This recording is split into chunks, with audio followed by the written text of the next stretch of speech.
가톨릭 신자인 한 쌍의 남녀가 하느님과 교회 공동체 앞에서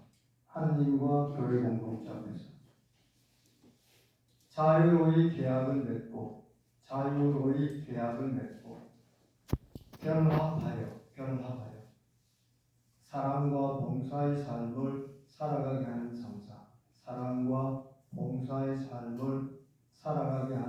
성사. 자, 이제 간단하게 정의를 얘기했지만 설명을 조금 구체적으로 한다면, 혼인 성사가 되려면 가톨릭 신자인 한 쌍의 남녀여야 합니다. 여기서 만약 하나는 신자고 하나는 신자가 아니면 성사라고 하지 않습니다. 그런데 맞조가리 개헌이기 때문에 관면혼이라는 다른 말을 씁니다. 그래서 혼인 성사가 되려면 가톨릭 신자인 한 쌍의 남녀, 또 남자 여자의 결합을 우리는 성사라고 하지 않고 교회는 공식적으로 허락하지 않습니다. 요새 성소수자니 많이 떠들어대는데, 그건 이제 자기들의 그 체질이라든지 타고난 DNA상으로 어쩔 수 없는 경우 우리 교회는 그냥 묵인해 주는 거지, 그걸 합법적으로 결혼 성사로 인정하지 않는다, 그런 얘기입니다.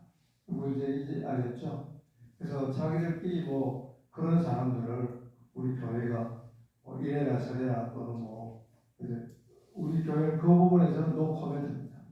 하여튼 니네가 그렇게 신체적인 구조나 모든 걸로 남자가 여자처럼 살아야 하고 여자가 남자처럼 살아야 된다면 그건 알아서 할 일이지, 그걸 교회에 대고 허락해 달라고 이런 거는 우리 가톨릭에서 인정하지 않는다. 이제 그 다음에 가톨릭 신자인 한 쌍의 남자와 여자가 하느님과 교회 공동체 앞에서 일반 예식장에 가서 하는 거는 허락 안 됩니다. 나중에 물론 특별 허락을 하지만 그걸 혼인성사라고는 안 합니다. 그러니까 하느님과 교회 공동체 앞에서 그 얘기를 맞고 얘기하면 본당 신부와 정인들 앞에서 하라.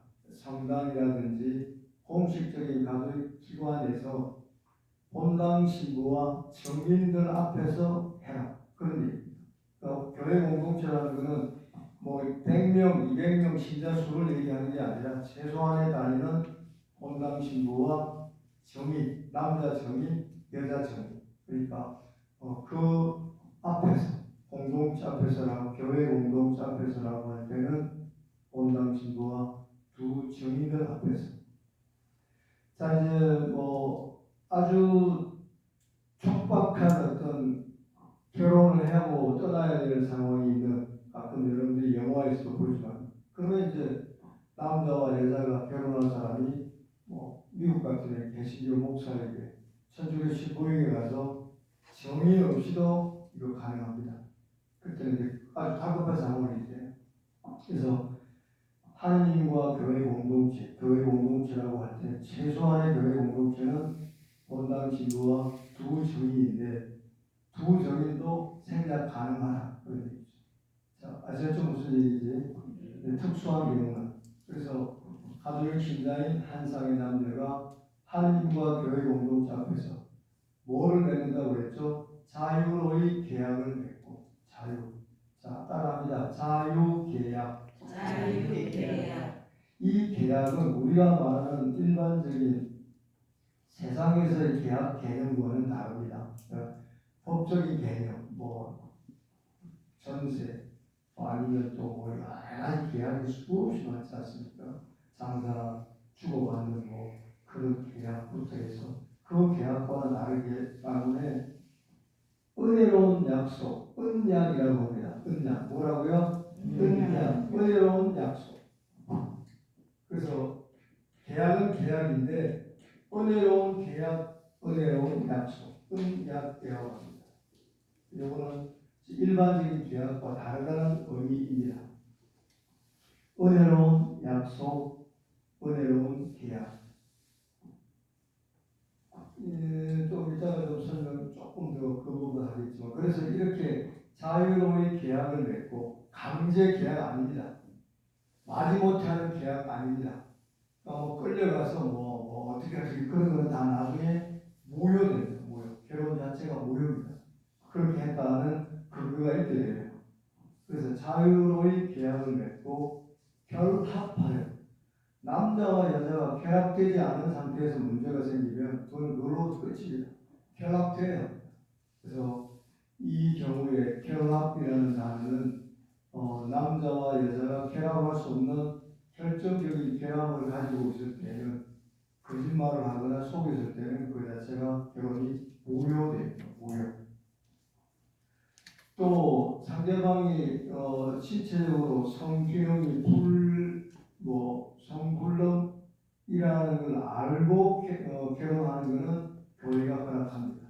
순수한 어떤 열정이나 신앙적인 이유로 내가 이 사람과 결혼하겠다. 알고 있는 상태에서 한 것은 결합된 걸로 인정해 주지만 결합이 될 수 없는 상태인데 한쪽을 속여서 억지 결혼을 했다면 결합될 수 없는 조건이 확인되는 순간 그 결혼은 무효입니다. 한번 따라해 보십시오. 무효. 무효. 제가 자꾸 무효라는 단어를 몇 번 썼는데 우리 천주교에서는 이혼 없습니다. 이혼이라는 말 자체를 쓰지 않습니다. 그래서 무효라는 말을 쓰는 이유는 나중에 확인해 보니 요런 결정적인 결합이 있을 때는 혼인 무효 선언을 합니다. 혼인 무효 선언을 받으면 자유롭게 다시 재혼도 할 수 있고 다른 모든 게 차례가 풀립니다. 그래서 우리 천주교회에서 이혼이라는 단어를 쓰지도 않을 뿐만 아니라 허락되지 않습니다. 한번 이 혼인 상사로 맺어진 인연은 죽을 때까지 좀 이따 설명도 드리겠지만 그래서 결합하여 사랑과 봉사의 삶을 살아가게 하는 상사, 사랑과 봉사의 삶을 살아갈 수 있도록 격려하고 힘을 주는 상사, 그게 혼인 상사입니다. 그러니까 이 혼인 상사에서 이제 지금 얘기한 이 정의에서 얘기한 이 요건들을 갖추지 못하면 어느 하나라도 문제가 있다면 그 혼인은 무효되는 혼인이라 그렇게 생각하시면 됩니다. 자, 이 혼인 성사는 하느님 나라를 이제 이루어갈 수 있도록 발전시켜 갈 수 있도록 부르심을 받은 남자와 여자가 결합하는 겁니다. 그러니까 결혼 성소로 성소이고 좀 이따가 얘기할 식품 성사도 성소입니다. 성소는 거룩한 부르심이라는 얘기입니다. 그러니까 하나님께서 거룩하게 불러주신 건데 부부가 만나서 자녀를 낳고 하나님 나라를 건설해가고 이 세상을 쭉 대를 이어갈 수 있도록 그렇게 축복해주는 그렇게 부르심 받은 성소가 결혼 성소입니다. 하나님의 부르심을 받고 축복받은 삶이 되도록 특별히 이제 잘 살아가는 그런 얘기죠.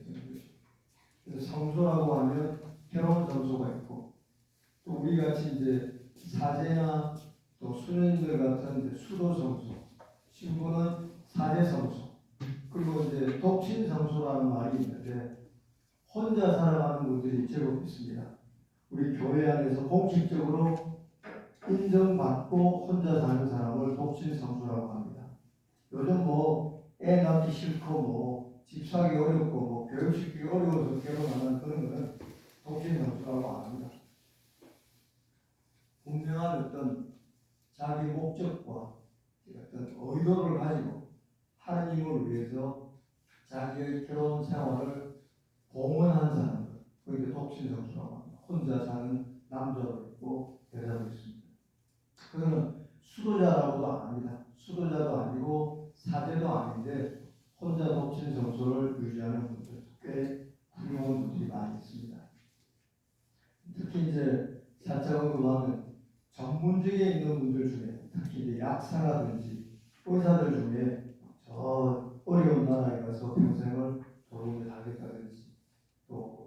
약국을 돈 벌기 위해서 개업하는 게 아니라 한자촌, 동네에 지금은 많이 없어졌지만 그런 어려운 사람들 동네에 가서 약사로서 또 봉사하면서 그렇게 살아가는 사람, 이런 이제 독신 성수라고 합니다. 여기 이제 결혼하신 분들은 여러분들 결혼 성소를 선택한 것이고 결혼으로 부르심을 받은 분들입니다. 이 혼인 자체는 잘 들여다보면 육체적인 사랑도 하고 인격적인 사랑도 하기 위한 결혼이어야지 몸뚱아리 보고 성적인 어떤 그런 것만을 충족시키기 위해서 결혼하는 것은 안주가리 결혼입니다. 그래서 이 육체적인 사랑과 인격적인 사랑을 주고받을 그런 마음의 자세나 결심이 된 분들이 결혼을 해야 되는데 요즘 가끔 우리 주변에 좀 안타까운 걸 보면 그냥 뭐 아무 준비도 안 됐다가 그냥 지멋대로 그냥 서로 결합됐다가 애 생기면 둘을 어떻게 죽여버릴까. 이게 뭐 흔히 우리 주변에 일어나는 안타까운 뉴스 그런 거 아닙니까? 너무 당황스러우니까 갑자기 이세가 태어나니까 어떻게 할 줄을 몰라가지고 결국 뭐 공개 죽이고 째려 죽이고 이러지고 안타까운 얘기입니다. 그래서 혼인의 본질은 육체적인 사랑과 인격적인 사랑을 함께 나눌 준비가 된 사람이 결혼하는 것이다. 자, 그다음에 이제 결혼이라는 그 중에 이제 제가 우리 가톨릭 교회에서 얘기할 때 혼인의 세 가지 목적이 있습니다. 왜 혼인하냐? 뭐 때문에 혼인하냐? 혼자 살 수도 있고 사대 성소로 길을 갈 수도 있고 독신 성소로 갈 수 있고 수도 성소로도 갈 수 있는데 혼인하는 이유는 뭐냐? 자, 목적이 뭐냐? 목적이라고 말합니다. 자, 혼인의 목적 세 가지가 있다. 뭘까요? 왜 결혼하셨습니까? 우리 결혼하신 분들은 내숭을 떨고 앉아있으면 답이 안 나오고 아주 솔직하게 말하면 바로 답이 튀어나와야 됩니다. 남자는 여자가 좋고 여자는 남자가 좋아서 결혼한 겁니다. 육체적인 남녀 간의 사랑을 나누기 위한 것이 1번 목적입니다. 그거를 다른 말로 빙빙 돌려서 얘기할 수 있겠지만 혼인의 목적은 남녀, 이게 또 배터리가 다 된 게 아닌가 싶은데 조금 더 지키고. 그래서 이 혼인의 목적은 첫 번째, 남녀 간의 사랑을 나누기 위해서 어떻든 부부 간에 서로 주고받는 그런 부부애를 나누기 위해서. 이거 배터리 다 된 거. 목적 중에 첫 번째는 남녀 간의 사랑을 나누기 위해서. 두 번째는 남녀가 사랑을 나누다 보면 뭐가 따라옵니다. 뭐가 따라옵니까? 자녀입니다. 그래서 자녀의 출산과 교육. 이게 두 번째 목적입니다. 뭐라고요? 자녀의 출산과 교육. 낳는 것에서 끝나는 게 아니라 교육까지 들어가야 됩니다. 그래서 우리 가톨릭 교회에서 말하는 혼인의 두 번째 목적은 자녀의 출산과 교육, 생명을 전달할 수 있도록 하느님이 축복해 주어서 제2세가 태어난 겁니다. 그럼 이 2세는 곧바로 대를 이어가는 것이고 인류 번식에 도움이 되는 것이고 하느님의 선물입니다. 여러분들 제가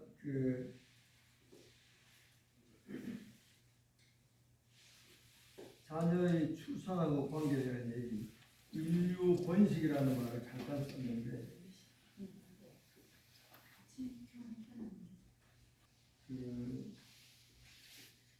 첫 번째에서 하나 내가 단어를 중요한 걸 빠뜨린 것 같아서 남녀 간의 사랑의 나눔은 전 인격적 사랑이라고 말합니다. 육체적인 사랑뿐만 아니라 인격적인 사랑까지 포함하기 때문에 전 인격적인 사랑을 나누기 위해서 결혼하는 것이고 두 번째는 자녀의 출산이 오면 교육도 반드시 따라와야 한다.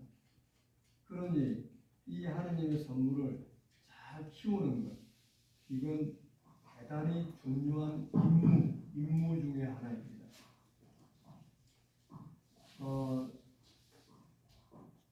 이어받은 제2세를 잘 키워서 우리 가정에서뿐만 아니라 사회와 국가와 전 세계에 도움이 될 수 있는 사람으로 키워내는 것. 좀 거창한 얘기 같겠지만 낳고 책임지지 않는 부모는 부모가 아닙니다. 옛날에는 좀 살짝 지가 먹을 거 다 타고 나는 거야. 그냥 뭐 2명인가 7명인가 8명인가 12명인가 그냥 남대로 낳자 그렇게 할 때 그때 태어난 사람들 5~8년 개띠 전후 한 2~3년 틀려. 그때는 그냥 우리나라 인구가 80만 명씩 뭐 89만 명씩 이렇게 90만씩 낳을 때 그리고 또 일부 시골에서는 사실 애들 낳아서 좀 키워놓고 나면 도시에 나가서 다 집 앞벌이 하고 오히려 부모님들에게 용돈 주고 해서 그런 가정들이 꽤 많았고 우리도 아마 형들이나 누나들이 저는 얼굴도 못 본 죽지만 않았으면 우리 집도 7명인가 8명 되더라고요. 태어나서 3명은 죽고 4명이 살아남은 거죠. 네. 5명이 살아남은 거 5명. 그러니까 8명이. 그러니까 이제 살아남은 이제 우리 형들하고 누님들이 있고 그런데 그런 형국이었습니다. 상황이 나을 때는 많이 낳고 또 일부는 지 먹을 거 갖고 태어난다라고 믿었고 저는 그 부분을 상당히 인정하는 편입니다. 그러나 그래야가 아니라 교육 얘기를 조금 더 하기 위해 출산과 교육. 근데 교육에 대한 계획은 옛날에는 별로 없었어요. 이거 정말 자녀를 출산하고 교육하는 부분에서 조금 소홀한 건 사실이었지만 이 자녀의 출산은 곧바로 애국입니다. 애국이라고요. 국가를 사랑하는 겁니다. 나라에 백성이 없으면 그건 뭐 그 나라 있으나만 합니다. 지금 이 상태로 결혼을 안 하고 애를 안 낳고 이런 식으로 간다 그러면 이제 뭐 인구 절벽이 2050년경부터는 심각하게 올 거라고 하고 벌써 지금 27만 명, 28만 명, 30만 명대가 이제 떨어졌죠. 그러니 옛날에 80명, 90만, 80만씩 놓다가 3분의 1밖에 안 돼. 4분의 1도 안 되는 그 숫자로 더 급속하게 줄겠죠. 그래서 결혼해서 애를 잘 낳아서 교육시키는 것은 최고의 애국자입니다. 최고의 애국자. 그래서 결혼 안 하신 분들은 결혼해서 애들을 아들 둘, 딸 둘 놓으십시오. 너무 많다 싶으면 하나는 아들 둘 중에 하나는 보내고 하나는 신부 만들고 딸 하나는 시집 보내고 딸 하나는 수녀원 보내면 좀 많은 것도 아닙니다. 키우기 좀 힘들어요. 또 성직자나 수도자로 이제 여러분들의 자녀가 교회에 봉헌된다면 여러분들의 부모와 가족을 위해서 그만큼 열심히 기도해 주는 사람이 어디 있겠습니까? 저도 딴 거는 잘 몰라도 돌아가신 부모님과 우리 가족들 또 우리 조카들 그들을 위해서 제 나름대로 이게 잠깐 하다가 끊어져요. 잠깐 하다가 또 끊어지고 또 끊어지고 그래서 이런 부분에서 결혼과 그리고 자녀의 출산과 교육은 최고의 애국자의 길을 걷는 것입니다. 그래서 결혼해라 젊은 사람 안 할 거면 멋지게 독실 정서 아까 얘기한 그런 정서로 살든지 죽도 밥도 아니고 뭐 괜히 애를 낳고 싶고 얽매이긴 싫고 돈은 많이 들 것 같고 요새 젊은 여자들 중에 상당수가 그런데서 애를 낳고 싶어 한다고. 근데 결혼하기 싫다. 남자들은 반대로 결혼해서 애 낳고 싶어 하는 비율이 높고 여자는 결혼 안 하고 그냥 애만 낳고 싶어. 그게 뭔가 참 이해가 안 되는 우리 시대에서 다 때울 수 있다고 생각하는 거죠. 그런 의미에 자녀의 출산과 교육은 대단히 중요한 본인의 목적입니다. 하나님의 선물을 잘 키우셔야 됩니다. 그 다음에 세 번째 온전의 목적은 완성된 인간 지향. 워낙 뒤에 내자면 인간지향 뭐라고요? 인간을 지향하는데 완성된 인간을 지향하는 것이 세 번째 혼인의 목적이다. 즉 남자든 여자든 자기 완성과 상호 성화를 이루어야 한다.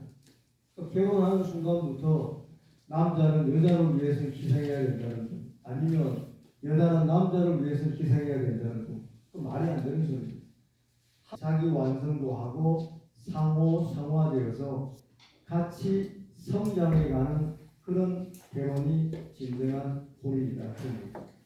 옛날에는 뭐 연필 종분이 그 얘기를 많이 했고 요즘은 거꾸로 남자들이 완전히 여자들 그냥 종처럼 일하고 뭐 북신거리고 좀 나이 좀 들면 황혼 이혼 당하고 돈 완전히 또 세상 거꾸로 됐습니다. 이건 아니라는 거죠. 함께 자연적인 수명을 다할 때까지 자기도 완성되고 상대방도 나로 인해서 좀 더 인간다워지고 성숙한 인간이 되고 그렇게 서로 키워가는 것이 그게 진정한 결혼이다. 그래서 완성된 인간 지향을 목적으로 합니다. 자, 이 세 가지 목적 간단한 것 같지만 매우 중요한 겁니다. 사람 나누어야죠. 자녀 출산 교육해야죠. 완성된 인간 지향으로 함께 성장해가는 그런 부부가 되어야 한다. 그런 의미에서 은혜로운 약속, 은약이다. 하나님의 은혜로운, 은총스러운 약속이고 또 갈릴 수 없는 서로의 약속입니다. 자, 그래서 이 혼인의 얘기 제가 써야 되는데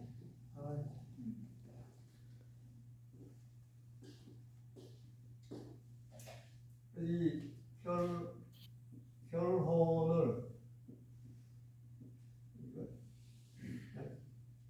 이런 것도 맞고 그걸 결혼이라고 말합니다. 그래서 합치다, 두 개를 합치는 것, 두 개를 결합시키는 것, 또 결혼시키는 것, 결혼하는 것, 이거를 이제 라틴어에서는 같은 어근을 갖고 있는데 그걸 또 잘라보면 더 재미있는 말이 됩니다. 콘유고라고 하는데 이거는 함께,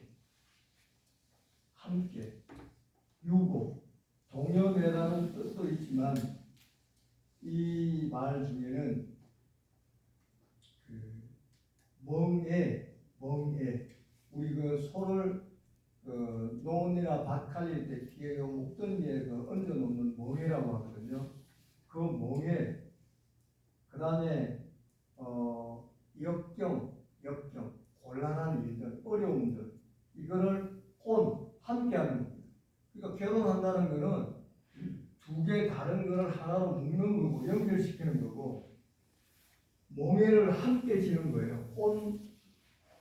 함께 몽해를 지는 거예요. 그 다음에 부부의 인연이라는 것은 역경, 어려울 때, 힘들 때 그것까지도 함께 나누기 위해서 함께 짊어지기 위해서 결혼하는 거예요. 그게 결혼의 나침반에 담겨 있는 정이라고 정. 그러니까 굉장히 많은 함축적인 의미, 몽해, 역경, 한 쌍을 이루는 것, 동요되는 것, 이어붙이는 것, 결합 내지는 결혼시키는 것, 이게 결혼입니다. 그러니까 한 쌍의 남자와 여자가 결혼한다는 것부터 얼마나 많은 불편함을 함께 감수해야 됩니까? 저야 뭐 사회생활 하면서 애들을 키우는 걸 정말 뭐 옆에서 잠깐 본 적은 있지만 결혼 혼배하고 나면 그 애들이 어떻게 사는지 잘 모르죠. 내가 어느 날 결혼해서 아기를 낳은 이제 남자가 물론 뭐 부인도 내가 잘 알았지만 애를 안고 와서 등등등등 그래서 축복해주고 뭐 이런저런 얘기한 다음에 그 녀석이 그래서 저한테 지금은 죽었다 깨어나도 애 키우는 그 번거로움이나 어려움을 모르실 겁니다. 그러는 거예요. 그래서 나중에 이런 얘기 저런 얘기 해보니까 이제 밤에 잠도 제대로 못 잔다고만 그렇게 다 뭐 우리를 다 키우셨죠. 우리 부모 어디 아픈가 여기 나는가 울면 또 뭐가 잘못됐나 등등. 그래서 이런